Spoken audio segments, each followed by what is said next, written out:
Hello বন্ধুরা, আবারও চলে এলাম তোমাদের কাছে একটা মিনি ব্লগ নিয়ে। তো মিনি ব্লগটা আজকের খুবই স্পেশাল, কারণ আজকের আমার মেয়ে শ্রীকৃষ্ণকে ড্রয়িং করছে। তো তোমরা পুরো ভিডিওটা দেখতে থাকো।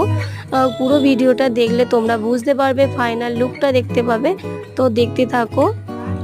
দেখো, প্রথমে ও রংটা করে নিচ্ছে, তো পুরো ভিডিওটা আমি দিতে পারলাম না একসাথে।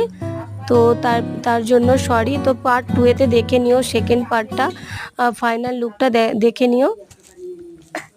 তো এখন ও রং করে নিচ্ছে, প্রত্যেকটা কোথায় কি কালার হবে আমি ঠিক জানি না। তো আমার মেয়ে ঠিক ও জানে, অনেক ড্রয়িং করে, ও ড্রয়িং করতে প্রচুর ভালোবাসে।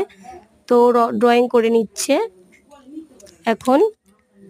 তো দেখো ও কি কালার ওটা দেবে বুঝতে পারছিল না, তারপরে আবার ঠিক করে নিল। তো ড্রয়িং করতে করতে তোমাদের একটা কথা বলছি বন্ধুরা, তোমরা যারা ভিডিওটা দেখছো প্লিজ একটা সাবস্ক্রাইব, একটা লাইক আর একটা কমেন্ট করে যেও। আর সেকেন্ড পার্টের জন্য অনুরোধ।